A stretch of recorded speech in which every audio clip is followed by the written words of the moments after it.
Yes, sir, master. Sorry.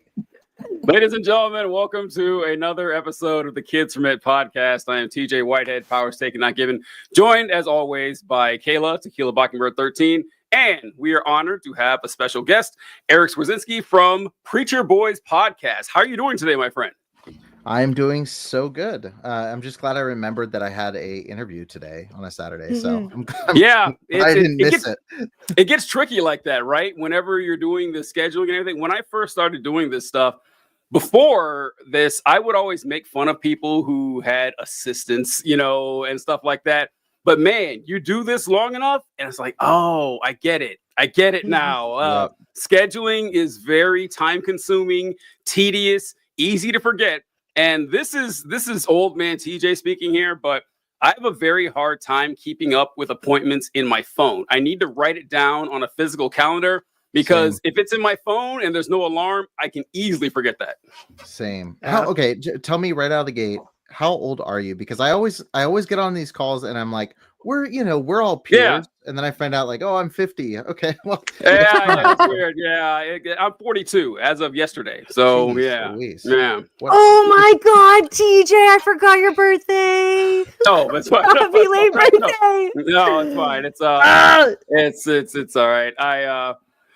My favorite Scorpio. Yeah. Kayla and I talk about astrology and all that. We're big fans, both of us equally. We love it just as much. Go ahead. You're proof that it's not the years, it's the mileage. Because I'm putting myself side by side with you, and I'm like, why do I look older? Oh well. Oh well. I don't know. George Orwell said that by the time a man is 40, he has the face that he deserves. So I kind of always look at it that way. I try to. I don't know. It's just dumb fucking luck, maybe. But I actually don't like. And he's so humble about it. Oh no, he's so humble. I deserve this. I deserve it. Yeah, George Orwell said so. You got something to say against What did George I do Orwell? To deserve this? Well, I don't know how. Well, we're not the same how you are, because as far as I know, you're 41. As far as I know, we're the same. But it's Whoa, no, I don't know. But then it wouldn't matter. But I was just saying that.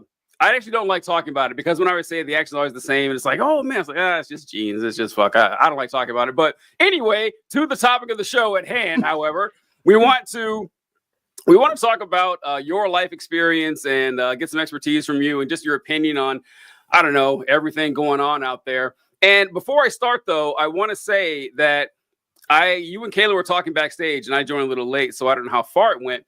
But this show was born several years ago, maybe 4 years ago, I want to say. And it was Kayla's idea. And she reached out to a few of us and she said, hey, I want to start a podcast talking about our experience in the Christian fundamentalist movement. And I remember her specifically saying, I wanted to kind of be like Preacher Boys podcast. I don't know if you remember that, Kayla, but that was I do. Yeah, you were an inspiration for the start of the show. So we like to say thank you for your. Go ahead. That's why I was so excited. I was like trying to hold on to as I was casually backstage with Eric. I don't know how long. What year did you start your podcast, Eric? I announced 2019, and then I think my first episode was like the first week of 2020. Yeah. I remember. I think I've told you this, but I was in a home similar to like Circle of Hope and Agape and all that. And my Haven sisters and I had just been like going around and around and around for like years, coming together and trying to like find a way forward together. And then we would kind of like fall apart. And I kept thinking like there has to be another way. And then I stumbled upon you on the internet one day and I was like, this guy is onto something. Like maybe all it is that we talk about it. Like that's the fine starting point. And like I'm glad that you brought that up, TJ, because I did just want you to know, like, I know that you've made an impact in a lot of more impactful ways, but it was big for me and the small group of girls too that I think the idea was sponsored by. So yeah, cool. Huge fan. That's what I was saying. Like you were just sick. Yeah, thank you. Stop. No, it's funny. It's you have this group of fans. We were all very excited by this interview, but Kayla was especially excited. I wanted to point that because I knew she wouldn't tell the story, but I wanted to say that. Before we get started, though, Eric, I do have a small bone to pick with you. Just something that I know that there's going to be possible disagreements here. Listen, I'm a contentious hovering person, over the end button here. Let's see what it is. Yeah, I know, right? It's going to be no. It's a divisive topic, but Mariah Carey, All I Want for Christmas Is You. Listen, I came out very strong that this song fucking rocks. It's awesome, and the people who complain about it annoy me. And apparently, Eric disagrees. I saw you comment on a video I had made. Did I comment? Because I questioned commenting for so long, so I don't even remember if I actually did. You commented in all caps, L take. That is what you wrote, okay? So don't play the coy. Oh, can I comment on that? I don't know.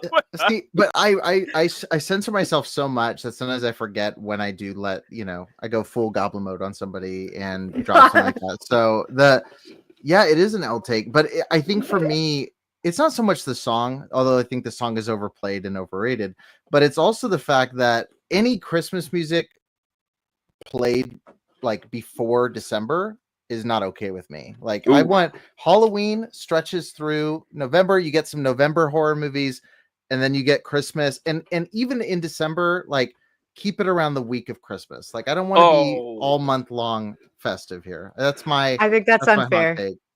So I think that's giving Christmas a really, really narrow scope, guys. Oh God, come on. Yeah, the biggest holiday in history, honestly. I'm with you. I'm like, Halloween should have its appropriate time, and that no one fucking cares about Thanksgiving. I support those two concepts. Yeah, exactly.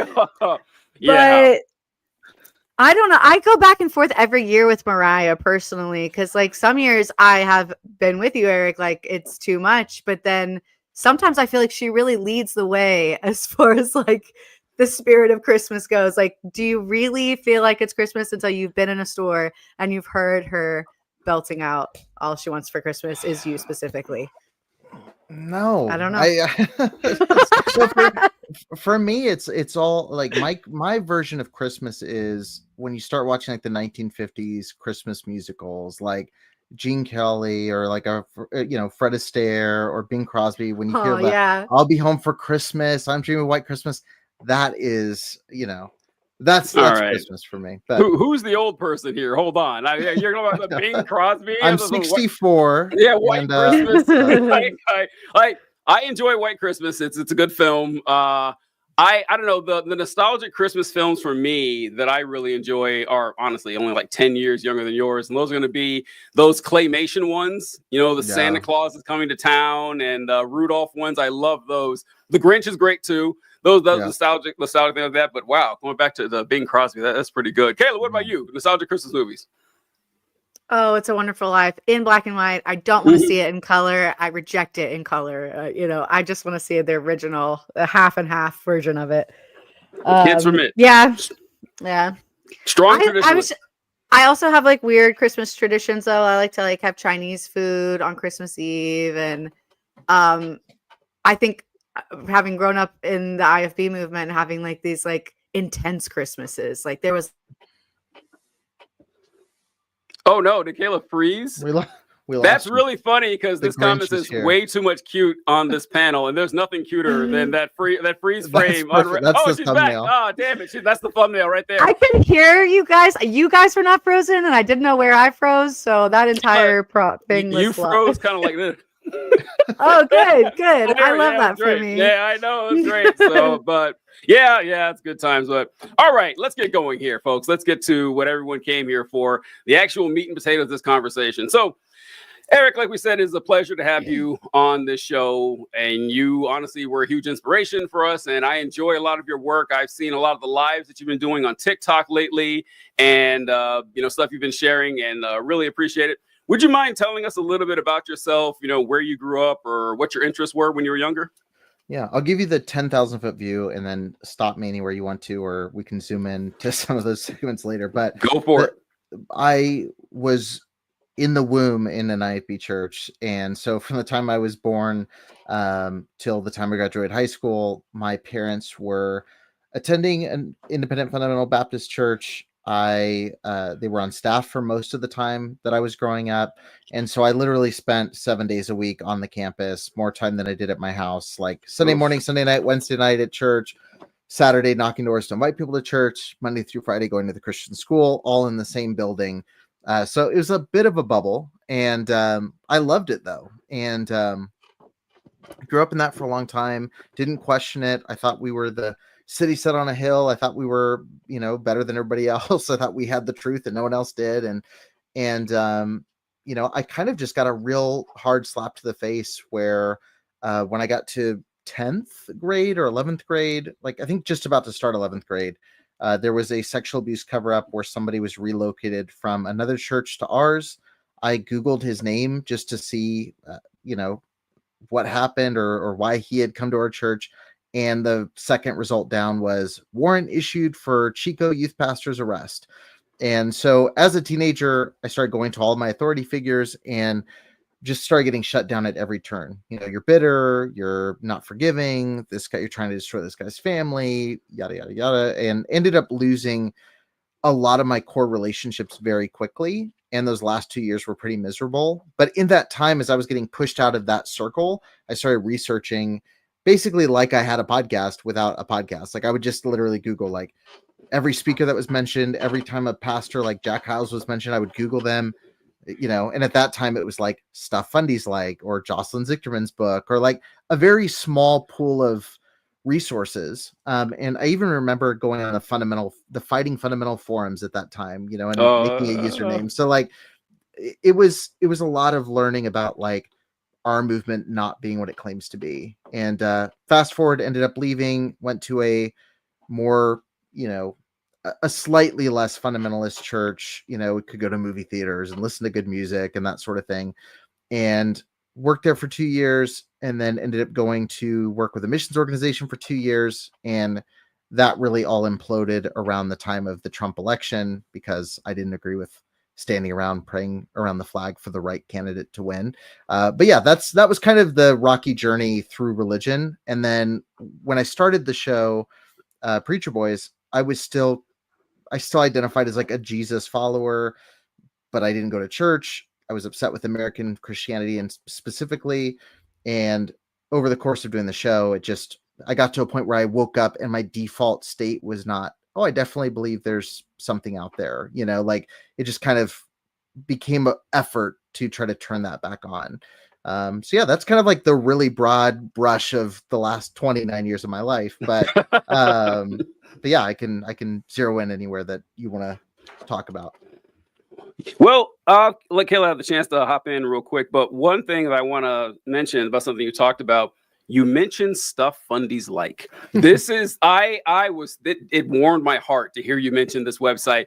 And I don't know when I ran across this website. I feel like it was 2008, 2010, somewhere around there. And it was amazing. It was, in fact, Kayla, I was, when we were thinking of just fun stuff to put in the show, I went back to stuff Fundy's like and started scrolling through it, because when I read this website, for those of you, it's still up. If you guys don't know what we're talking about, go check it out. It is amazing. They'll have sections in there about watch night services that we loved. As for those who don't know, that's for December 31st. You get together with your church and you sit around listening to sermons until the new year comes in, and you play games like Dutch Blitz, which is also on there. They talk about the exaggerated urban legends, how there's a fire changes color depending on how hot it is, and you have orange fire you're used to, blue fire is really hot. Well, the reason hell is black is because the hottest fire is black. I heard that so many times growing up. Bullshit, not real at all. I just found out that's not true. I just thought that was the case. Yeah, they had the website is so amazing. It's not updated anymore. The guy hasn't updated in a long time, but it is a fantastic website. Another one that is still around, unfortunately, but kind of started out the same way as Stuff Fundy's like, was the Babylon Bee. The Babylon Bee back in the day. Yeah, it used to be a really funny website that was just Christians poking fun at themselves and saying, oh, this kind of thing always happens in church. Isn't this interesting? And over the years, it's just turned to... Got really dark. Yeah, it's just fascism now. That's the entire website. The new owner is a mess. Yeah, Stuff Fundy's like, I'm sad is not there. And, it Daryl Dow, who started the site, has been on my list forever as somebody I would love to talk to and interview and just talk to, like, what was it like running that? You were the only person for so long that had a platform that massive. Like, the amount of viewership I'm sure that site got for a while was pretty intense. And you know, and then the Babylon Bee was, you know, for a minute was really great, and then it was funny. sold. And I think Joel, is it? No, not Joel Webbin. I forget who the guy is that ended up. That's a different guy. Different guy. But whoever we ended like up buying it to talk about Joel. Really, it's sad to see where it's ended up. But it is. I saw the Babylon Bee. It was last year, the year before. I like the president, the guy who owns it or whatever. He put this long tweet thread talking about how the Black church is spiritually bankrupt. And of course, the Black church is spiritually bankrupt. That's why they vote for Democrats, because he said that they were economically and socially segregated. So of course, they were theologically segregated as well. I mean, this is just like, it's just racism and fascism. And hey, aren't Republicans great? That's the entire thing. It's not even pretending. All the articles aren't even comedy. It's like AOC is so stupid she can't tie her shoes. That's it. That's all the Babylon Bee is right now. But yeah, sorry, Kels, I want to jump in if you want to go ahead with your questions on what he was saying. I had to throw in that comedy part with stuff on he's like. Well, you kind of already answered it, but I just wanted to ask you more about when you started the podcast and like what that process for me, like even just doing this with a group of 3 other people, it was super scary. And we are several years later, and at least from my like kind of narrow perspective, whenever I found you, I felt like you were kind of it. I wasn't finding a whole lot of other people, you know, voicing concerns and like making it make sense, drawing it all the way back to where these like ideas start in sermons and in the churches and stuff like that. So I really just wanted to know, like, were you scared when you started all this, and especially now that I know that you were still a little bit kind of still in the belief system, what did that feel like? I think I wasn't scared. I think I was just kind of angry, and I think it kind of came from a place of, I mean, I can tell you initially, like, when I decided to say anything publicly was when Sarah Jackson's story happened, and people can Google that name and see what happened. But it was basically an identical situation to the story that I'd come across as a 16, 17-year-old, where a pastor was abusing a teenage girl in the church, and the church was rallying around the abuser. And at the time of that story happening, I was already an adult living on my own with a wife and a infant at that time. And reading that story, I was like, somebody needs to talk about this. And I found myself in this position of, you know, you mentioned like being it. Like, I was sitting there going, okay, there's news coverage for the individual stories. There's once in a while a paper will give enough resources to like a Sarah Smith, who did what I think is one of the best pieces of journalism on the IFB, which was the Spirit of Fear article that she did. But no newspaper has the resources to keep letting a reporter do those stories. There's not enough people in the general public interested in those stories. At least that's what I thought at the time. And then I was like, so if somebody's going to do it and I'm waiting for them to do it and nobody can or doesn't want to, I might as well. And so starting the show, you know, it was really just a place of frustration that like this wasn't being talked about regularly, because I would see those stories and it still bothers me because I call newspapers now and try to get them to look deeper. But it's like, you'll see the really basic article. It's a paragraph long that says youth pastor arrested.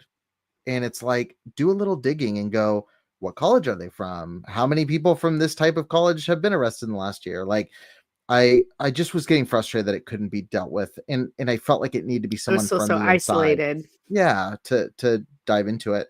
What's cool about that though is like something was happening during that time, and whether it's providence or like just enough people fed up at the right time, but like you guys were thinking about starting a show pretty close to that time.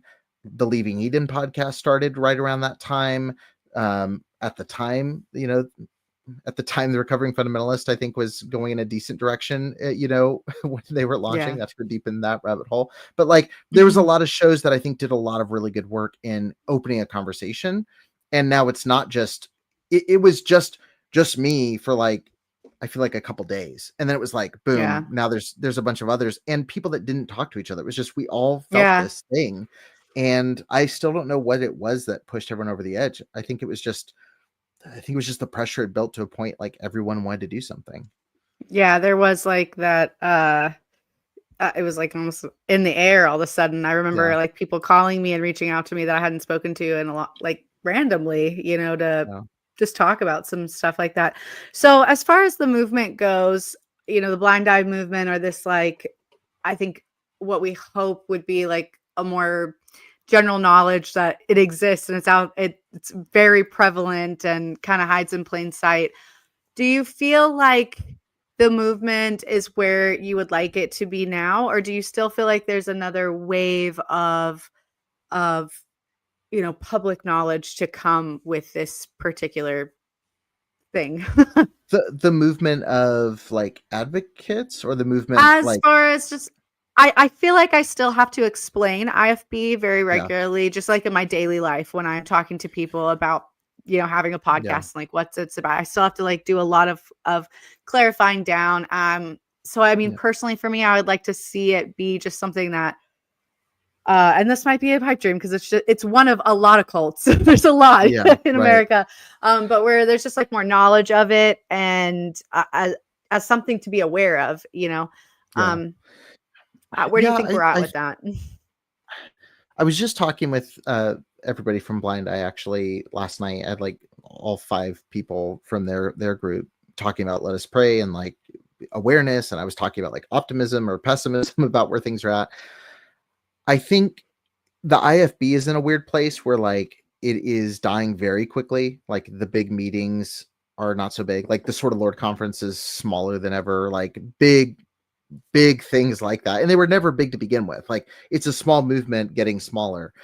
So like I'm happy that it is kind of dying the way it is. Yep. Obviously would love it to accelerate, and I'm trying to do my part, you know, like to make that Right. happen.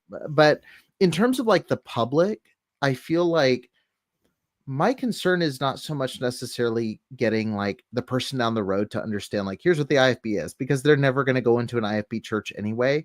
You know, that's certainly part of what I do, but I think what I'm excited about is the fact that there's so much coming out about cults in general, and I feel like the public understanding of what a cult is beyond just like, you know, eyes wide shut, robes and candles, you know, it's like, no, it's people understand like high control groups, people are understanding like red flags and narcissism and manipulation on a larger level. And I feel like that's the conversation that I want to see progress, and it'll do the work of affecting Scientology, the IFB, you know, Mormonism, like all of those things are dwindling in major ways. But there's also, you know, that umbrella needs to get bigger for a lot of people because they don't see it Yeah. in their political affiliations or in their certain club, you know, that they feel is better. So I think I'm optimistic as of this conversation, but like depending on the day, you know, sometimes I'm super pessimistic and cynical.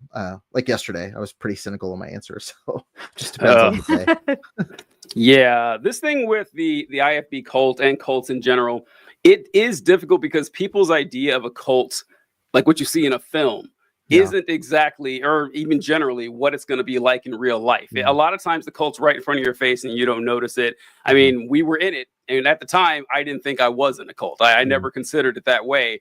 And it wasn't even a fun cult. When you're mentioning Eyes Wide Shut, those folks at least were having a good time, you know. But depends which character you are in that movie. Depends which character. True. For the most Tom part, Cruise did not have fun. so that's an interesting thing, that the inverse relationship between the fun and the cults. Because if I go out and start a cult, it's usually me having a great time. Everybody else is suffering. But in those movie cults, everyone seems to be enjoying themselves except one poor dude, like like Wicker Man or something like that. But this is just something that's what you mentioned, that you don't think people need to understand the IFB particularly, but just want them to understand cults in general. And I don't know, the way I see it is I do try to make sure people understand the independent fundamental Baptist movement, or just the Christian nationalist movement in general, because the damage it's done politically and socially to the nation. Did you by chance go to a Christian school? I know you spent every day in a church. Did your church have a Christian school when you grew up? Yeah.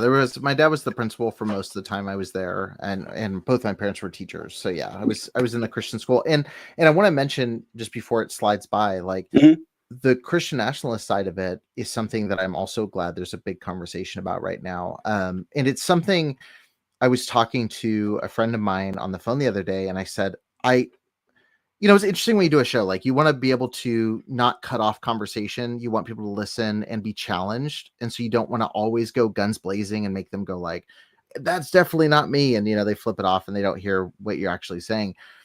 And I told him, I said, I've tried to stay out of like politics, for so long. And, I said, but the Christian nationalism side is like so unavoidable. And she said something that totally, I was like, yep. She said, I've been around the Independent Fundamental Baptists. I've been around the SBC. I've been around like some of the Methodist world. She's like, the thread through all of them is Christian nationalism. And so I think like the more people can understand that relationship and like the goal of like, I would say like the sinister kind of underbelly of the evangelical world, like that's going to help them understand the IFB, the SBC. Like that's why you see a Paul Chappell from West Coast Baptist College all of a sudden hanging out with the John MacArthur during COVID. It's like, oh, we have this political agenda. Now our theological differences don't matter. Yeah, you stumbled onto a consistent theme on this show. Two of them, actually. One of them is how you mentioned that you try to keep things diplomatic when you're doing broadcasts. You don't want to go guns blazing and offend people. I'm very different in that I don't care at all. And Kayla is always reminding me to be more, a little. Please, TJ, chill out. Yeah, she's always reminding me about that. And also the politics thing, which goes hand in hand with this, is that something that I try to stress a lot is people, like we were always taught, like not just, being fundamentalist Christians or everything and living in the society, that it's considered rude to talk about politics. So talking about your religion, about your politics, about how much money you make and your love life. And so we've been conditioned to grow up and leave politics alone.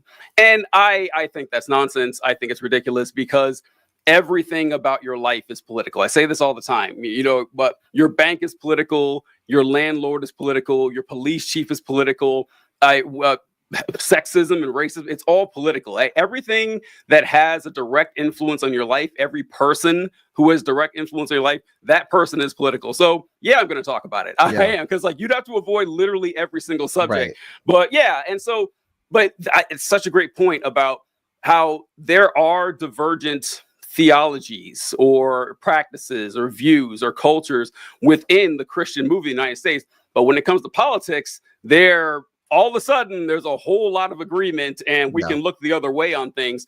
And I brought up the Christian school part because for a long time, I have been trying to do a series on the history books from Christian schools. And I did a whole thing about Robert E. Lee and about the Confederacy and how they're venerated and how they're praised and how, as a kid, we were taught these were great men, these were Christians, and they've been painted the wrong. And that's why you have millions of people who will march in the streets to defend Robert E. Lee, a slave owner who loved slaves, who killed Americans to protect slavery. And just saying that is offensive to some people. No, that's actual history. And that's why I try to point to at least that certain sect of the Christian movement, because the damage is done to not just politics, but to the national conversation in general. I think it's a pretty big deal. Yeah. And I think that's where like I don't feel any reticence going guns blazing against ideas at all and against, especially figureheads. And like that's the thing is like I've gotten to a point now I understand the difference between a Jack Hyles, who I think understood exactly what he was doing and was very manipulative and purposeful, and the guy that is well-intentioned that went to his college and learned how to be abusive and thought that was like God's way, so like there's two different types of people in my mind.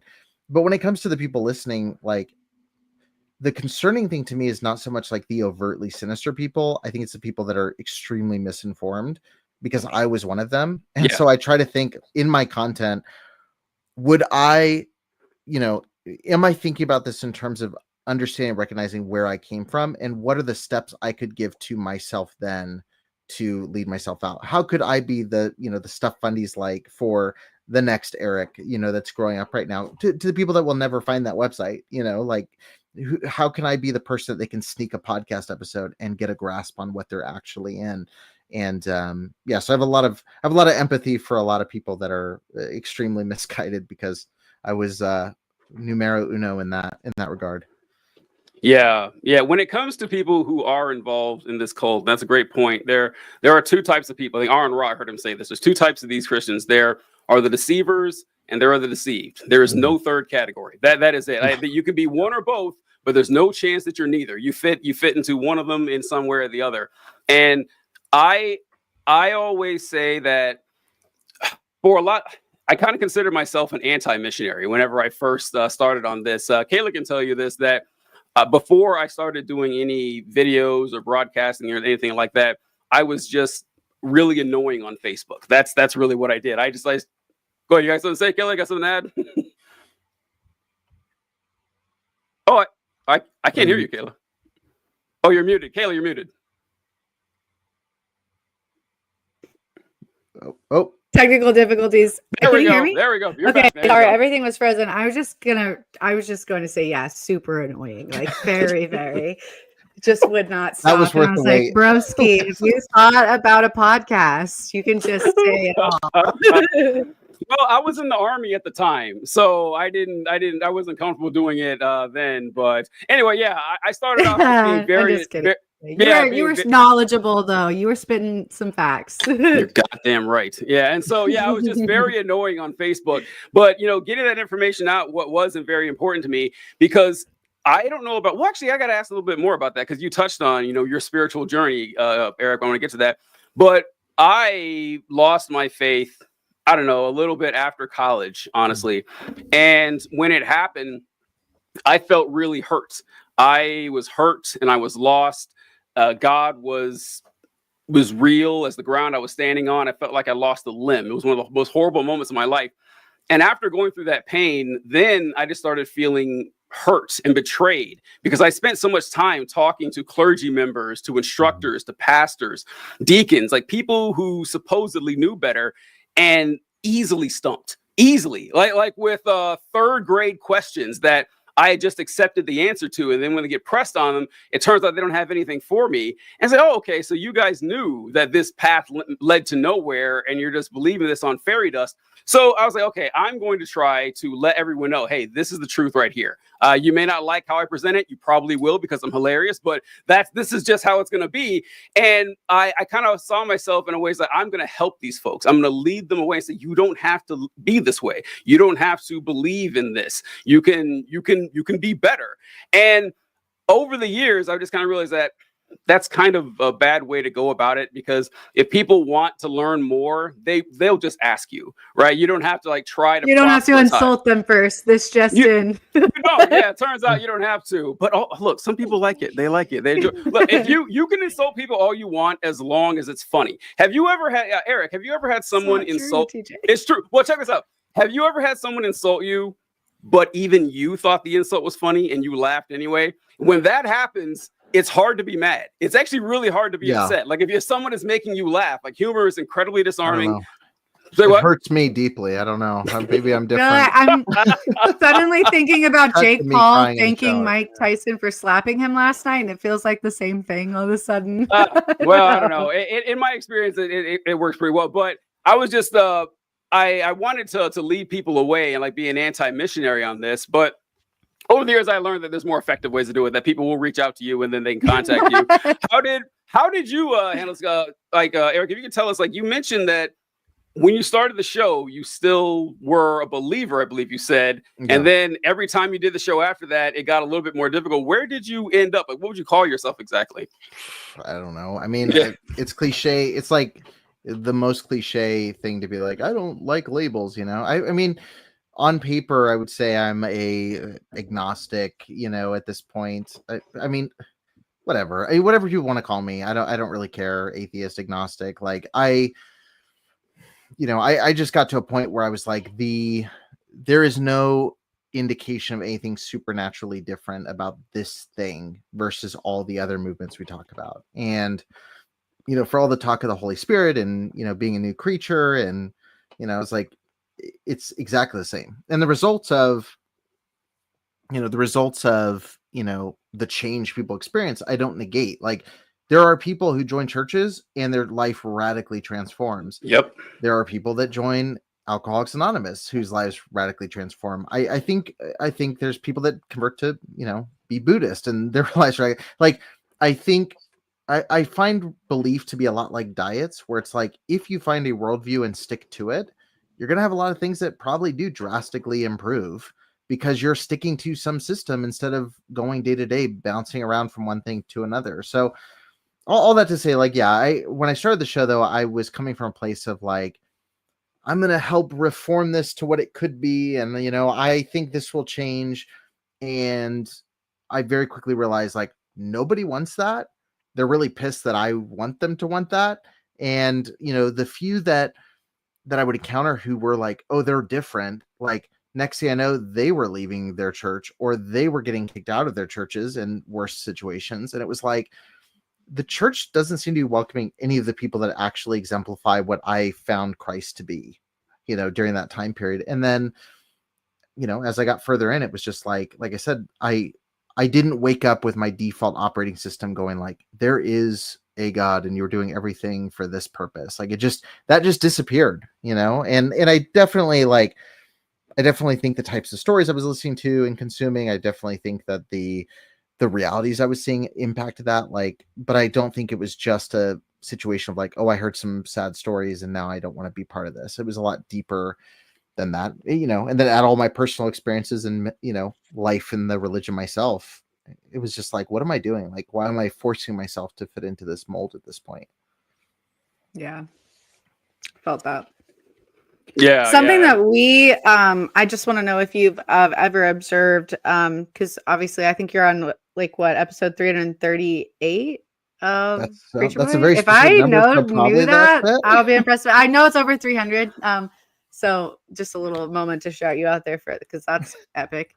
But one thing that we identified when we first sat down, we being TJ and then our third original co-host Kai,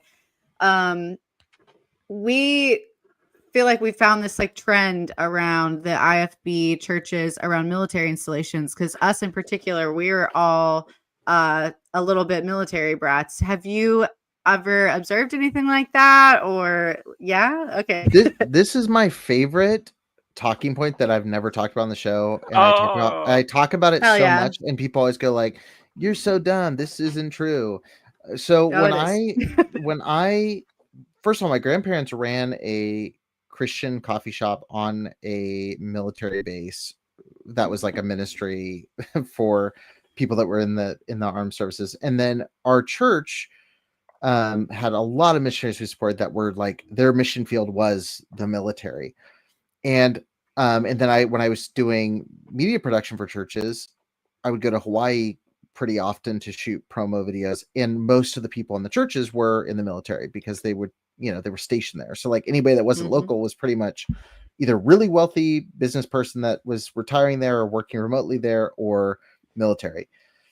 My theory has always been that the reason that the IFB is so drawn to that group is because they are so used to following very rigid rules and guidelines. And I feel like they found really easy prey in that realm.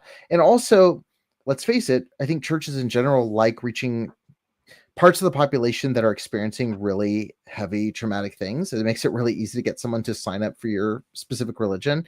So I always felt like there was a real emphasis on the military. And I think even people that are like shaking their heads right now to it, who are listening, like, think about how many IFB churches did like armed services days and local law enforcement days. Like, I specifically think there was a real push for that. And I would love for there to be like some real study into like the church and the military, like, and I think there's a lot of other layers to that too. I'm sure there's like funding that happens with chaplains, and I'm sure that there's, a lot of pieces to that puzzle that would fall into place. But yeah, I'm so glad you brought that up. We agree. We agree here. Yeah. Yeah. But I especially feel like though the the fact that there's so many people in the military that are drawn to IFB churches. Like I know a lot of people that were former military.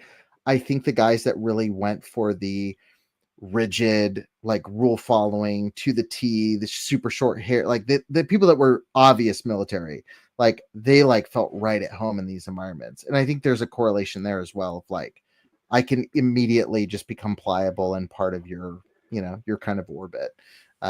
But I'm not from the military too, so I also don't want to step on any, you know, toes for anybody that is and make too many assumptions. But I've just seen it. I've observed it and have my own theories about it.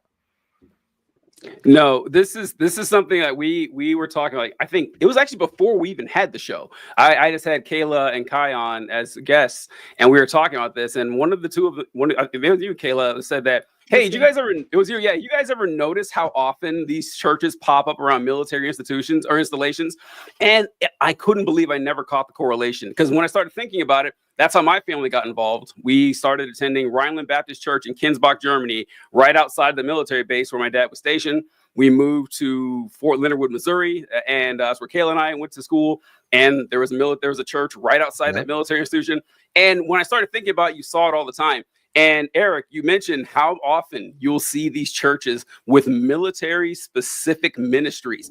There was a church I went to, Tabernacle Baptist Church in Lebanon, Missouri, and every Sunday, it was called the Free Day Away program. And what they would do is they would send a couple of buses about an hour away to Fort Leonard Wood, Missouri, and they would pick up a bunch of trainees and and they would take the trainees back to the church, and they would spend all Sunday morning, and then they would spend Sunday afternoon playing basketball, playing pool, having fun, getting free food, you know, just chumming it up with all these soldiers.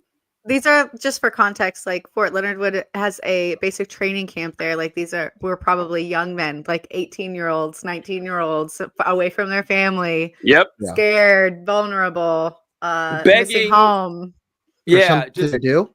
Yeah. Desperate for some fun at all. And you give them all the fun they want, and then you bring them in for a fire and brimstone sermon, the same one every Sunday night, and see if they'll accept Christ. I remember that. I went to so many of those sermons back in those days. And then I started thinking about the culture itself and how many, you know, like Christian metaphors and statements they have. You guys remember singing, "I'm in the Lord's army" as a kid, "Onward, Christian soldiers, put on the full armor of God." It's everywhere. Like the militarism is just it. You would be a bad, fundamentalist if you didn't understand the correlation there. Yeah. It's very powerful, and it works really well. The emphasis on hierarchy. I said, I just told Eric before this that I wasn't going to talk about Hurricane Helene, but I'm going to bring it up right now. Since the hurricane out here in Western North Carolina, one thing that everyone keeps talking about is seeing people come together. And I've gotten to watch, I think, and this is a thought that has occurred to me so many times as I'm watching these volunteer hubs and places that are working really well and getting recovery efforts that are functioning well. They're all really linear, leadership kind of situations, letting volunteers come in and do what they know to do. And I almost kind of wanted to work against it at first. I was like, we have to have a leader. There has to be, and then I had to pause and realize that was, could have come from either side, maybe my military, being a military kid, but I really feel like it was driven home in my home and church settings that it comes back to the purity culture stuff and how do you create that hierarchy where these situations that we've talked about you talked about on your podcast, we talked about here, how do you become desensitized, or how does the progression look like? And it has something to do with that hierarchy as well. I'm not saying that who has the military can't function with that. But it's easy to go back and forth between those two. No. Sorry, I was muted there. Eric's probably man, these fucking amateurs here. These guys can't even figure out how to turn off. I don't go live. I do this all the time. I just cut it out of my episodes. So I look way more professional than I do. TJ loves to do lives. But we like it though. It's cool. It's exciting. Yeah, we do. Yeah, I do 2 lives a week, so it's kind of thing here. But so with the top down structure, it actually goes perfect into the name of your podcast with Preacher Boys. Now, I'm gonna guess were you a preacher boy yourself growing up? No, but I was around all the like preacher boy competitions and really like, all the so like there was a lot of pressure on me to pursue ministry in some way, and all I wanted to do as a kid was I ran. I mean, at like 6-ish, I was running around with a camcorder, like a VHS camcorder, making movies with my friend. Like I only wanted to make movies. I only wanted to tell stories. I want to be creative. Surprise, surprise. Like that's what I wanted to do. And, and then I would get this thing of like, well, yeah, but you can do that, but also you need to do this as your ministry though. And I was always like, can I serve God with this thing that he obviously gave me an interest in, and luckily my parents are always supportive of me pursuing the work that I wanted to do. They obviously pushed me to be part of a church and like all those sorts of things, but like they were like, yeah, we'll buy you this GoPro, we'll save up and get you this thing. It's like we'll help you move along in this direction. But Preacher Boys to me, I don't even remember how the name, like it just kind of came to me where it was like I was sitting there thinking in my head about like the boys club of fundamentalism, and I was thinking about like guys covering for each other. And I was like, it's a boys club. And then I was like, it's a preacher boys club though. Like they all call themselves like preacher boys. And then I was sitting there thinking about like all the times that I'd hear pastors say like, don't be a playboy, be a man, like they would say stuff like that. And it was like, all these guys are acting like boys. Like you have grown men acting like children, covering for each other, preacher boys. And it was like a double-edged sword at this point, because like when I reach out, like everybody in that movement knew what I was talking about and was like, oh my God, preacher boys. Yeah, that makes sense. And then like now, like I have people that listen who are like Mormon or Lutheran who relate to like 98% of what I talk about. And they're like, but I just don't get the name. Or like I have people that are like, okay, preacher boys, like it's my rap name or something.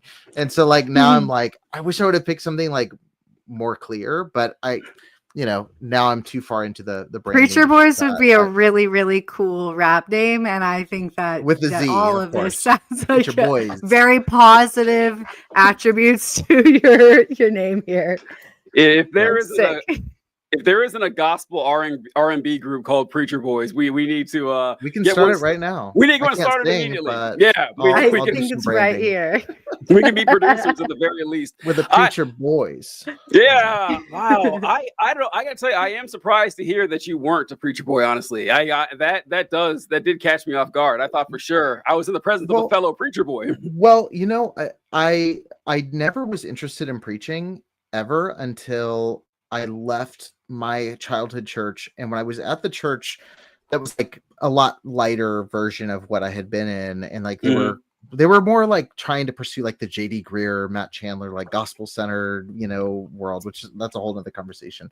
But like I was given I used to be terrified of people, used to be terrified of speaking. Like I literally, this is crazy because I do a podcast now, but like when I was like 19, I had to do a video talking about the fact that I make videos for people, like just talk about my department and what I did. I went in at 11 p.m. while the office was closed, so nobody would be there. Nobody could hear what I was saying. I stood in front of the camera, and I swear to you, my eyes welled up with tears, and I started crying, looking in the lens, because and that was like 8 years ago, and I was so terrified. And something happened though, like during that time, I feel like I really kind of found a lot of confidence. Like the more I got out of that movement, and I started going like, I would start feeling something. I was like, I need to share this. And so that led in the beginning, it was like, I want to preach about stuff that I'm not hearing talked about. So like, I would be like, well, the way missions is done in the church is wrong. And I was working in the missions organization. So it's like, let me talk about why we should be supporting local people in their own countries who are already doing stuff instead of sending a white guy for a lot more money to an area that doesn't know the language, that doesn't know the traditions, that doesn't have any in the community. when there's guys running orphanages who have absolutely nothing and we can go fund them. So like my sermons were like, they were coming from a place of like, let's fix this. And I really fell in love with preaching. And it's kind of ironic, like right at the peak of where I was like, oh, I love being able to share what I think is really important topics and messages. I ended up doing Preacher Boys and leaving that one ministry. And now I'm in a spot where like the chance of me ever preaching a sermon again is very low. Let's just say that. But I've got the podcast now, and that's kind of become the avenue for sharing that stuff. So I kind of became like a preacher boy late in the game by choice instead of, getting thrust into it, which is probably good. Cause I probably I tell my wife now, people, I was like, it kind of, if I didn't have any ethics, I would crush it as an IFB pastor. Cause I feel like I could put some, if I started an IFB church, I think I could crack the formula. But I tell TJ this all the time too, and I agree that you would definitely be the same way as well. Yeah, like you both have that, just what makes you really good to listen to, like compelling storytelling, voices, all that stuff. I think that's really sometimes some unearned confidence, which is key. Yeah. So yeah. yeah. Yeah. Wow. So I'm so glad to hear you say that, because I thought I had totally misread you. I was like, no, hold on. All right, this makes more sense. I went toward the end right there because yes, this is the conversations I have and thoughts that we have those intrusive thoughts sometimes. And if I had lower standards and no morals, and you guys are over here like, we could be so evil. Listen, look, like the money is just begging to be made. It's just like every I need a private jet. Come on, right? It's just like the amount of work it would take compared to how much money you could just like swim in. It's astounding that more people. Let's do it. Forget it. Let's do it. Let's just flip right now. Did we just get saved? Yeah, I know, right? Yeah. Did we? I feel called. The Holy Spirit is moving amongst us, because if you have even an ounce of demagoguery in you, it would just be a cakewalk. And what's mind blowing to me is how so many of these speakers speak 3 times a week and are still some of the most uninteresting speakers you will ever hear in your life. Oh my God. I'm glad that you brought that one up. Yeah. Like I'm just like, if you have even basic speaking ability, you can rise the ranks so quickly. And I have, bro, you've been practicing. You've been up here. So, there's something, but anyway, I'm not going to start a church. Just let me dispel that rumor now. But yeah, I would immediately join either of your churches, just so you guys know. Yeah, the bar is subterranean. Yeah, right. Yeah, like the bar is subterranean. It is so low that like anyone could clear it if you can string a sentence together at all. Right. Before we go on, I got to reference or talk about one of the comments I saw here. Where'd it go? Jerome says that 5 bonus points if you can answer why Baptists never make love standing up. I'm gonna guess it's because it looks too much like dancing. That's going to be my guess. Yeah, all right. Because I think I heard that. But yeah, that's going to be like that. But yeah, it's true. It's just, it conditions you to like follow, like you said, Eric, people with this unearned confidence that you kind of feel, honestly, that they call it being lost. You feel lost and you have someone who has all the answers for you. That's actually what I miss the most about this. I don't know about you two, but what I miss the most about the old life is having all the answers. You didn't have to do any kind of like internal searching or like checks and balances on yourself, because all you have to do is like go to your pastor, and if there's a problem, if there's something big that you can't handle, and he's going to unpack it with you or for you in a biblical manner. Right? Yeah. Okay. Sorry, I really got personal about that, but I know that meaning.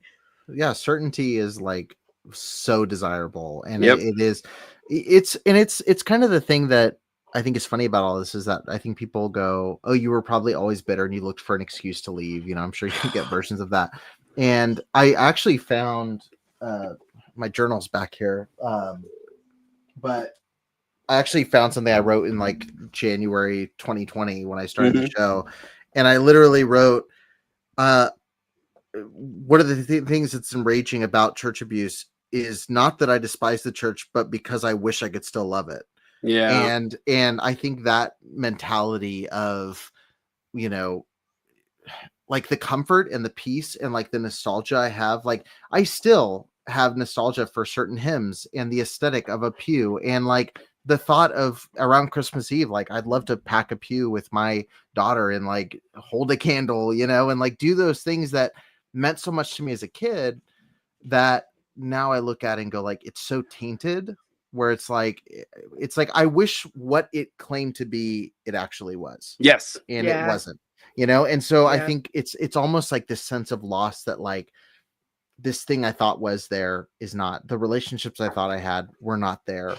And, you know, I think the way I deal with that now is just being thankful I realized it sooner, rather than being one of the stories which I hear all the time of I turned 65 and suddenly realized that my entire life I'd been in this. You know, I'm thankful, like, oh, I realized that at, you know, mid-20s, you know, I've got a lot of time to make up, you know, and Yeah.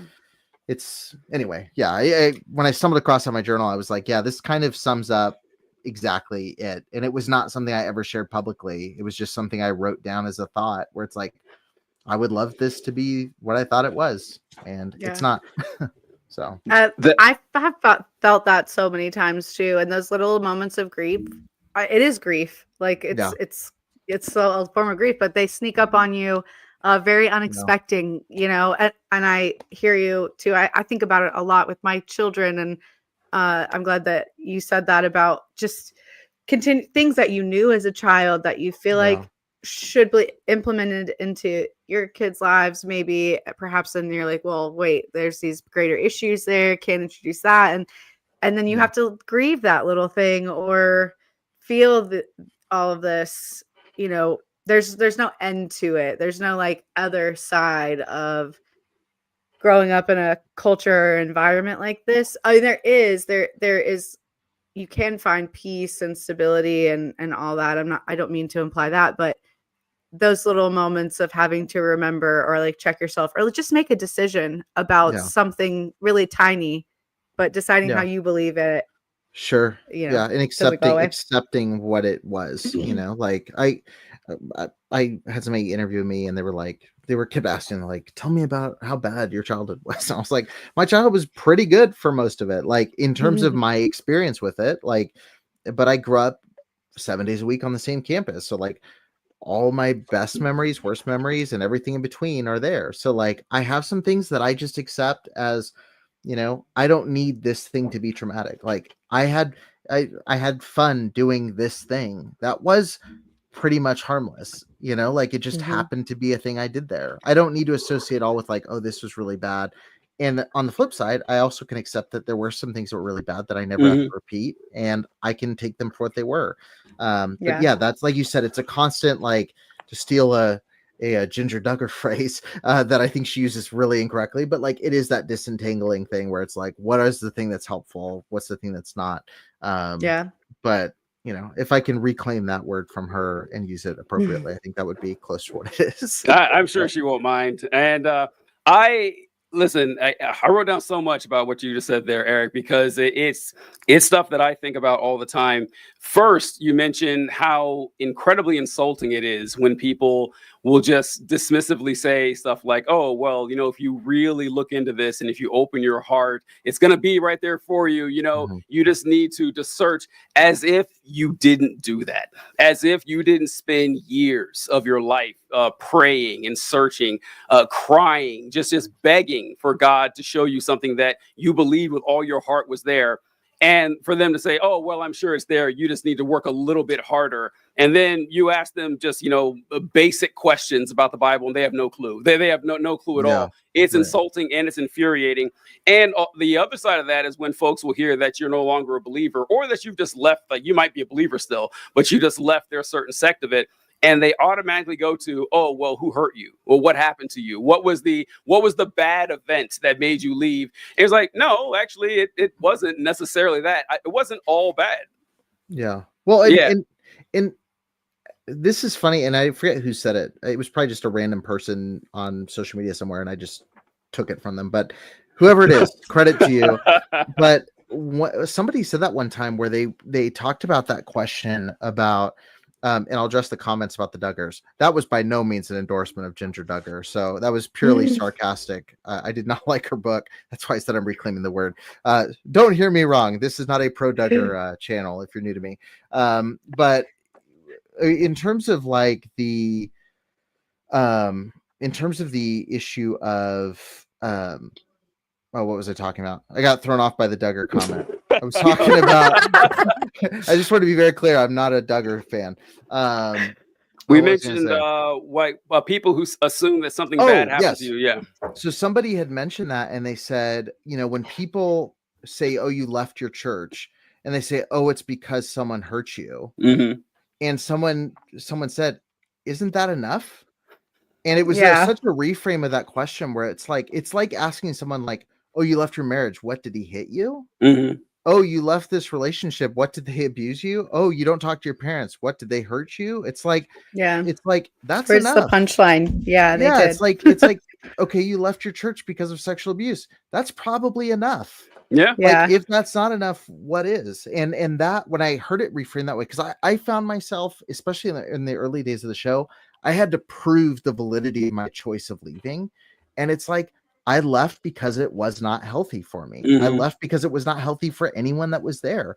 And that's enough. And if someone doesn't think that's enough, that's on them, not on me. And so I wanted to address that. Like, I think so many times we have to like validate the way that we feel about it. And it's like, no, like it was icky. Like it was bad for you. You were dying in that world and you left, and like that's enough of a reason. It doesn't have to be like, well, they were horrible and they were abusive and they were, sexually abusing people, but they led a lot of people to the Lord. It's like, well, that's not enough to balance that seesaw. Like, we have to stop kind of fighting that battle, because you're not going to win anyway. Like, you can argue with people all day long about the reason you left. They've already decided you left for the wrong reason. Anyway, I wanted to throw that out there.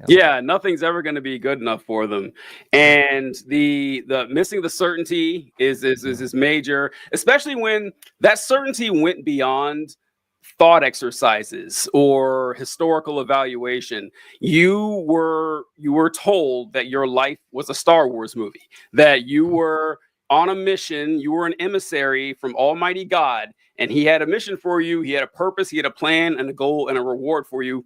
Gone, all of it. And it kind of wrecks your life. And that's why it's so difficult. I'm so glad you mentioned this, where you said that you were glad that you found out about this relatively early, and that you weren't 65 and having to reevaluate this, because I have run across this. And I'm sure. So in the days when I started doing this, I did get a lot of people reaching out and contacting me.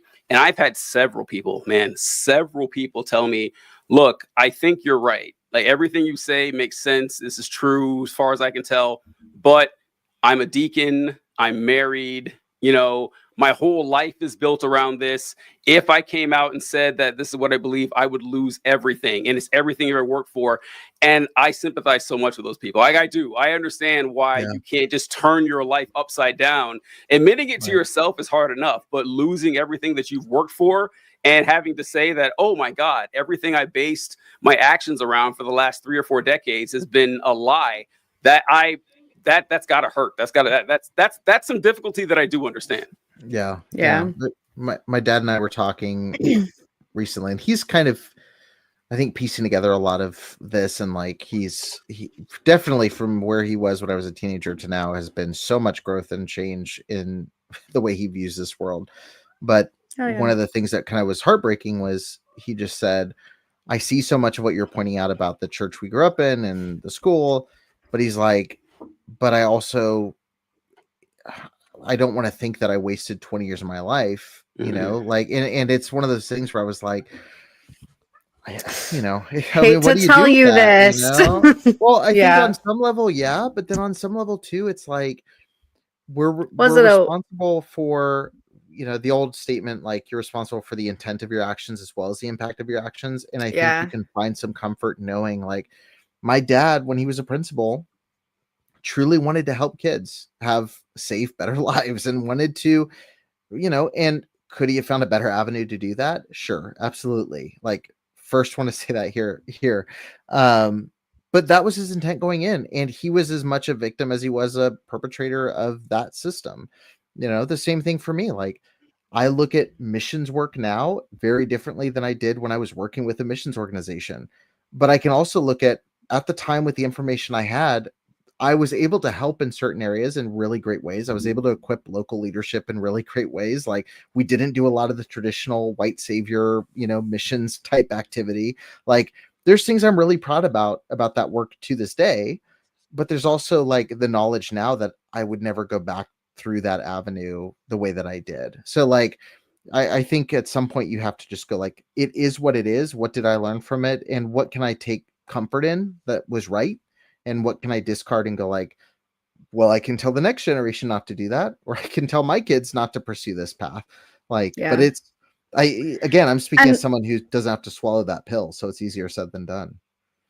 I think that one thing I just want to point out here is 3 people that did kind of grow up here is that's huge. Like, being able to separate yourself from something or outgrow something, and whatever way it looks like that happening for you, like, it's still so profound, and takes a lot of courage, and just like knowing yourself. And even if it's like messy and weird and a long process, like, that's okay. Just having, but my thing is on our podcast here, just always wanting to encourage people to like follow through with your questions. Like, if you feel something or observe something or think something in a church setting or a group setting or whatever that is, and you feel weird about it, or you think weird about it, or you have questions, like that's a core part of the human experience. Like, follow that, figure it out, ask those questions. And if you're not with it, like, getting out of stuff is messy and weird, and it might take a really long time. But I always wanted people to know on the Kids from It podcast that there is an end to it. Like, there's an other side. And I think that that's what I was trying to say earlier about you, Eric. Like, you were one of the first people, at least that I was able to find or saw, that was on the other side, and at least like brave enough to talk about it a little bit. And I want to point out your Let Us Pray poster back there. Like, I mean, I know that it was just the anniversary of it, but wow, that too, like that, great little example of bravery. But so good for people to see. Like, there's no right way to get out of something, Right. Yeah. Messy is a good word for it. It's an evangelical buzzword. Like, life's messy. Like, we can do it together, but it's true. Yeah, we do want to encourage people asking questions. There's nothing wrong. It's just do it.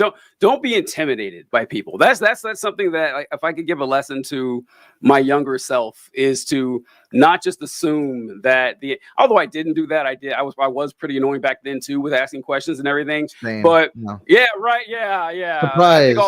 All 3 of us probably fit that category, but I would encourage, 15-year-old TJ to be more annoying, ask more questions, and try to get to the bottom of it, because there did come a time where, if they were obstinate enough or they were indignant enough, I was like, okay, well, I guess this must be right. Why are they getting so touchy about this? And only for 6 or 7 years later for it all fall apart. I was like, oh, no, they really were at the end of their rope. They didn't know what they were talking about. But the thing is that you won't always know what you're talking about either. That honestly, it just depends on how you look at learning and how you look at challenging your predetermined assumptions, that it can be uncomfortable. And sometimes you won't have the answer. In fact, a lot of times you won't have the answer. And that's okay. As long as you admit, to say, I don't know. Yeah. Yeah. It's okay to say, I don't know what it is. And that's what I had a lot of people when I put out my video talking about my faith journey in 2021 or 2022 that wanted me to come on and debate, like, immediately. I had all these Christian podcasts that were like, come on, fight us now. Yeah. And I literally would respond and say, it's going to be a short conversation, because you're going to say, what about this? And I'm going to say, I don't know. And then we're going to go to the next question. And I'm going to say, I don't know. And the only difference between you and me is I'm willing to say, I don't know. Like, I'm comfortable with not knowing. Right. And there's things that we will literally, what happens after you die? I don't know. And literally nobody knows except those who have died. It's like, that's the end of the conversation. And so, I feel like the way I look at things now is not, okay, do I know everything? It's like, I know what it's not. Like, when I look at, like, what is, what should the church look like? I don't know. People ask me about reform and like, what does it really see? There's a lot of I don't know in that, but I know it doesn't look like this. I know it doesn't look like a church that doesn't have child protection policies. I know that it doesn't look like a place where women are not allowed to speak, especially when it comes to topics like abuse. I know it doesn't look like, one person running and gunning with his own idea for stuff. It's like, I know what it's not supposed to look like. And I feel like the more we can cross those things off our list, the easier it is to go like, well, we're closer to something that looks right. And maybe our kids will be able to expound on that a little bit more and refine it more. And maybe their kids can. And maybe someday we'll get the Star Trek, Gene Roddenberry view of the future where, things are starting to work a little bit. But it's a really slow process of just whittling down what is blatantly untrue and trying to do your best with what is left over. Yeah, I couldn't second that anymore. I too wish for a future of space communism like Star Trek. That's what I want. That's exactly what I want. And I mean, I'm under no illusions I'm going to live to see it. But every step we take to make life more pleasant and more enjoyable and less free of bigotry and pain and harassment for as many people as we can, that's a step in the right direction. And like you said, unfortunately, a lot of these religious institutions don't seem interested in that. They seem interested in dogmatism and not moving on from there, especially when it comes to, like gender issues and everything like that, like stuff that's from hundreds of years ago, basically. And I did want to ask, so you touched on a little bit with your dad and everything. When you did end up departing from the faith, what were your immediate reactions from your friends and family? And or I guess to put it this way, how long did it take you to drop this on them, and how did that happen over time? I mean, yeah, leaving the faith specifically, I think people kind of already assumed. It's been weird because like when I was in high school and initially questioned, I went from being like, a staff kid, goody two shoes, loved the church, to now you're rebellious. Like everything changed really quickly. That was like the big bombshell. By the time I did the podcast, all the people that I knew closely knew how I felt because of how that kind of played out. So like my parents knew how I felt. All the former staff had already cut me off. Like there wasn't this thing of like, well, when I put out the podcast, like what's my former youth pastor going to think? Cause like he had already stopped talking to me as a teenager. So like, yeah. Okay. So we're good there.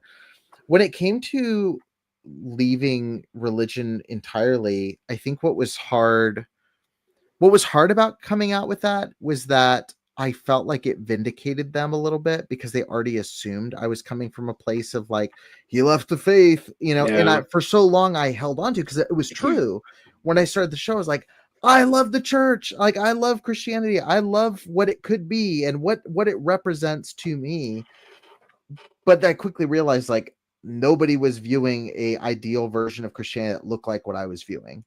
And so, I think when I put it out, I just got a lot of, my former youth pastor's wife was like, when I started talking about stuff that happened in childhood, she's like, you were always bitter. And it's like, I came to your house and, watched Abbott and Costello movies with your family and made homemade pizzas. Like I was not the rebellious teen in the youth group. Like it's just not true. So like, I think the reaction overall was just pretty, just like a shrug.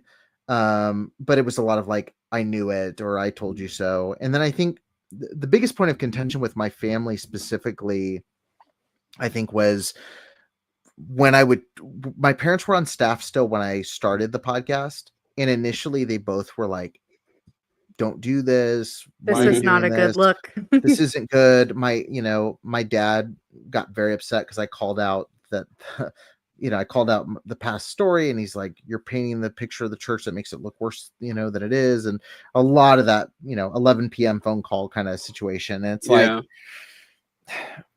but I don't know. I mean, again, I feel like we were raised to stand up for what's right, and to, what's right is not always popular. What's popular is not always right, and stand in the gap and all this kind of messaging. It's like, here we are. Finally go like, here is the first black and white issue I've encountered in the real world. It has never been more clear who's on the side of right and who's on the side of wrong. And that inner fundamentalist, I think, is still inside me. And it's they kind of built me to be that way, where it's like, I'm going to like, this is clearly wrong. I'm going to get red in the face, spitting and slobbering and yelling about it the way that we were taught to. And so, yeah, I guess it's never really bothered me. Like, I've never felt hesitant to put out a piece of content because I'm scared of the reaction, if I'm convinced that what I'm putting out is the truth. And everything I put out, I'm convinced is the truth. So it's made it kind of easy, you know, like I don't feel like I'm being political in that regard. Like, I don't feel like I'm like, well, is it bad to be, you know, whatever? Like, is it bad to be, you know, abusing teenage girls in the church? No, you know, it's like, I've never been going back and forth with that. It's like, that's clearly wrong. Let's talk about it. And if someone gets pissed, that tells me more about them than I need to worry about being said about me. I agree. I agree. We are the monsters they created. Like, we are our father's sons. This is what they taught us to do. And I do say this a lot. That's why I love slasher movies, man. That's why I love, because that is I am the kid, you know, that was rejected. I came back to the camp. You know? Yeah. Right? This is a destruction of your own making. And I think I've said this on the podcast, Kayla, is that I'm no longer conservative fundamentalist, but I still think like one. Like, my brain is just like Eric said, my brain is still very black and white. Like, oh, that's obviously wrong. That's obviously right. I have to catch myself and like, okay, things aren't always that cut and dry, and then try to process it like that. But so think like one. That's just something that we're kind of stuck with there. You agree, Kayla?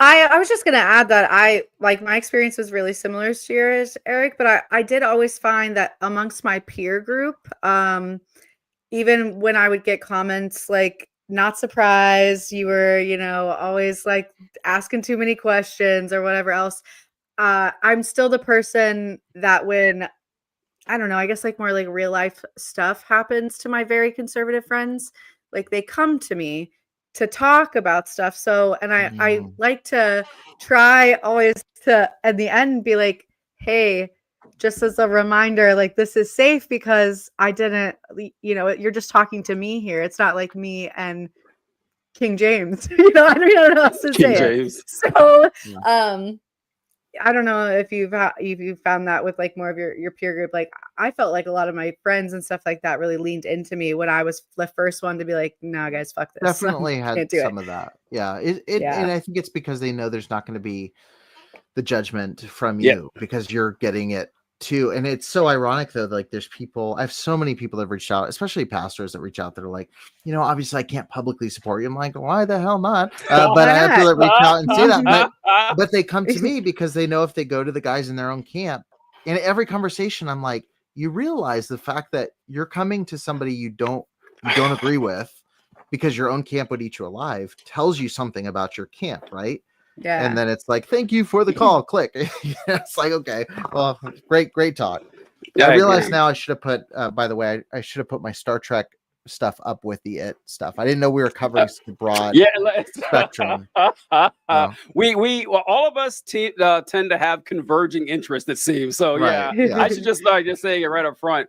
All Christian school dorks that have drawn to horror and sci-fi. So Eric, though, you're so much more professional than us, though. Like all your Preacher Boy podcast episodes are like a relevant topics. Sometimes we'll just be like, screw it, we're doing a Star Wars episode today. We're not talking about anything cult related. We could have been talking about Star Wars this whole time.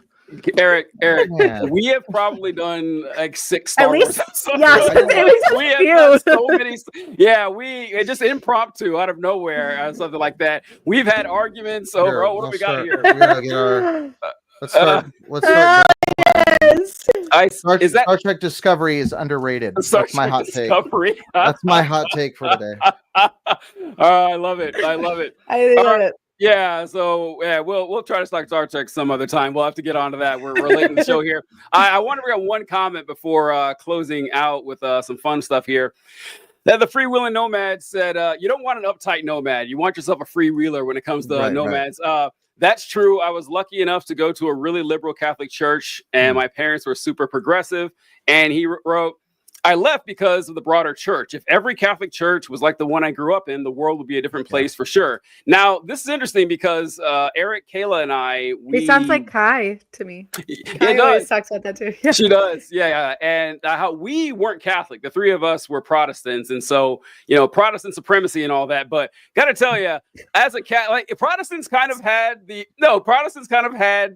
out in that if someone out here still got the Star Trek that. If you ever pointed to a bad action by a Catholic church, or a Protestant church, look at this Protestant church in the South that was, torturing black. Oh, that wasn't us. That we were separate from that. Catholics do not have that luxury because, I don't know if you guys are history buffs or not, but looking back at the Catholic Church, you got, the Inquisition, you have the conquistadors. I never understood how Catholics who just separate themselves from history like that, but I do appreciate the liberal ones right there. And that's pretty good. But any closing thought on that, Kayla, before we go to just a fun shit here to throw some weird questions at Eric? I think that the one that we listed on our list was we were going to ask you, Eric, what is your most cool or random trivia fact? I want to know your coolest fun fact. This doesn't have to be this does not have to be fundamentalism related. This could be anything. Anything. This is just we're just goofing now that aren't IFB, and these are my two favorite. So can I give two? Absolutely. Yeah. Wait, Kayla, do you have one? Did you bring one for the show? Oh no. Okay, all right, that was it. That me asking instead of letting you was the fun part. I brought one for you. Just here, I'll put it in the chat. You can just say it now. So I have two. So one of my favorite, and they're both movie trivia because that's all the trivia I know is movie world. We love that here. The Alfred Hitchcock's 1960 film Psycho is the first time in cinema history that a flushed toilet is seen on screen. That's good. That's good. And that was super controversial at the time because the ratings board did not think it was appropriate to show, because it was suggestive to show a flushing toilet on the screen, and it ended up passing. And since then, I'm sure there's been many shots like that. So many toilets since 1960. So many toilets. It was really groundbreaking. Once you start, it's a slippery slope. The other piece of trivia that I don't think a lot of people know is that in the early James Bond movies, especially the Sean Connery movies, and then a little bit into the Roger Moore era, at least 9 of the Bond girls were all voiced by the same woman. Different actresses. What? But they were all dubbed by the same person. Yeah, I did not know that. Yeah, so Ursula Andress in Dr. No had a very, I think she's Swedish. She had a very strong accent. Oh, that's producers were worried that she wouldn't be able to be understood, and so they brought in somebody, which is common in European movies, to bring someone in to dub them and do their voice. So the same woman did her voice. The person, the voice of I forget the other girl's name in Dr. No. She does a couple characters in the same movie, and if you watch those movies knowing that, they all kind of sound similar. Oh man! The woman in the beginning of Goldfinger that gets coated in gold is voiced by the same person that did Ursula Andress's dubbing in Dr. No. So that's the most wild appearances by a Bond girl, and it's voice only. Wow, I had no idea. That was news to me. That's good to know. Those were both really good, random movie facts to just pull out of your back. Should have done a Spider-Man. That was good. But there you go. Hell yeah. The Psycho movie, they also used I think they used chocolate syrup for the blood in Psycho, if I remember the truth on that one. But yeah, Alfred Hitchcock is great. If you guys haven't watched Alfred Hitchcock films, do yourself a favor. They are fantastic. Have you ever seen Rope, Eric? Have you ever seen I love Rope is so good. I love that. I love that movie. I don't know. I've not even heard of this one. Kayla, Rope is a story about two guys who kill someone, and they put the body in a trunk in their apartment, and then they put of course, as we've all done it sometime, and then they put a tablecloth over the trunk, and they host a dinner party around this guy's body. And what makes Rope so and they just to get away with it, and there's the detective there who's trying to find out what happened to him. Very arsenic and lace of them. I love it. Yeah, and it's very limited storytelling in that it takes place, the entire movie takes place in one apartment, like 3 rooms, and it's shot to look like it's one long take. It's just they move the camera around, and it looks like you're watching one continuous hour-and-a-half take. It's great. It's got what's in Jimmy Cagney? Is that, or who else is in it? It was Jimmy Stewart. Jimmy Stewart. Yeah, Jimmy Cagney. Which I don't usually like Jimmy Stewart. I'm not It's a Wonderful Life person. So to bring it full circle, I'm not a big Jimmy Stewart guy. Like, I don't like Vertigo. That's my least favorite Hitchcock movie. But I really love his performance in that. And it's like watching a stage play, but you're among the actors. It's really cool. So good. Very I never hear people talk about Rope. And so I see him. So I didn't ask you to bring a trivia one, Kayla. I should have brought that up. I was sitting here like, shit, I know, did I ask, so I don't want everyone to think like, oh, look at Kayla coming unprepared to the show. No, I didn't ask her for it at all. But I found out a bit of trivia. I can't remember what I had originally planned for the show, but I found one out today that was really fascinating. And it is about a type of blindness that's called, I believe, occipital blindness. And this form of blindness involves damage to the occipital lobe of your brain. But your eyes still work just fine, but your brain cannot interpret the signals, and so you're blind. But the weird thing about this is they've had people who can't see, they're blind, they have occipital blindness, but if you put a human face in front of them, they can tell you what kind of face they're making, like if they're angry or if they're sad. And yeah, it's weird, right? It's really strange. Weird. So and you can see their amygdala. Like if you put them in a brain scan, their amygdala, which is the part of your brain that regulates fear and emotion, like your fight or flight response, it activates. And the reason it happens is because the eyes still work. So there's parts of your eyes that do pick up things like facial expressions or something. And those are still connected to other parts of your brain that don't process vision. So you see it on a subconscious level, you're not thinking about it. And so there was a whole test they did with this lady, and they had her do this. And she, with more success than not, she could predict what kind of face the person was making. But if she slowed down and thought about it and said, didn't just gut reaction, her results went to 50-50. But when she just responded, the eyes still worked and still send signals to the brain, but not to the part that actually processes vision. So vision is a lot more complex. Yeah, it's kind of like I talk about this stuff like with sixth senses and how usually there's a physical explanation for it. It's just really complex and deep. It's something you wouldn't think about because the human brain is more powerful than we would imagine in a lot of ways. Yeah. Oh, interesting. I do believe that. We have what? You don't like Vertigo? I take back my compliments by this interview. Damn, Eric. Damn, I stand by it. Take your compliments back. Take it, park it right next to Mariah Carey. All I Want for Christmas Is You. Damn. I feel like I should like Vertigo. I watch it. I've watched it a couple times, and I'm always like, maybe this time I'll like it. And I like the first 10 minutes, but it doesn't work for me the same way like a Rear Window or The Birds or Rope or it's bottom tier Hitchcock for me, which bottom tier Hitchcock. But bold take. But I'll also say though, bottom tier Hitchcock is better than top tier most other filmmakers. So I was going to say, I would take bottom tier Hitchcock over a lot of things. That's my new favorite insult. I just like bottom tier Hitchcock right now. What is this bottom bargain bin Hitchcock here? I want to point out that Jerome says Jerome is gay. We saw in some comments earlier, so it's not an insult. I think I have occipital gayness. Very funny, very funny. I want to throw that out there. No, it's a good one. This is a comment from Rachel. Well, it's from Ben. He's using his mom's account since Ben is in high school. But no, really, seriously. That's very specific intel. Yeah. Ben writes, "What is vertigo?" Ben is still in high school. So vertigo is a medical condition. But in this reference, we're talking about a Alfred Hitchcock film from the 60s. I imagine the 60s. Check it out sometime. Oh, no. The freewheeling nomad says, "I'm with you on Mariah Carey. It's played out. Please let that song go." Wow. Well, you know what? We respect guests and commenters with bad musical takes. We're here for it all day long. But Eric, I don't. Let Mariah live.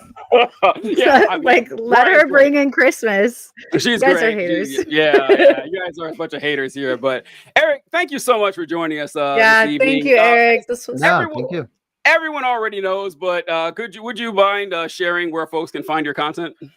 Yeah, I mean, anywhere you search Eric, try to spell Skwarczynski, it'll pop up. Just throw letters at the screen, you'll get to me. And then Preacher Boys, anywhere you search Preacher Boys podcast, I should pop up. And then if you go to HBO Max or anywhere with Investigation Discovery, you can see me in Let Us Pray, Ministry of Scandals, alongside a lot of people that are way cooler than me in a really cool docuseries. And if you're new to the IFB kind of independent fundamental Baptist world, it's a great explainer and introduction to that space. So that would be it for me. I'm out there. I have a strong digital footprint, so just look away. Fantastic. Look away. All right, thanks so much. We'll catch you folks later. All right. Bye.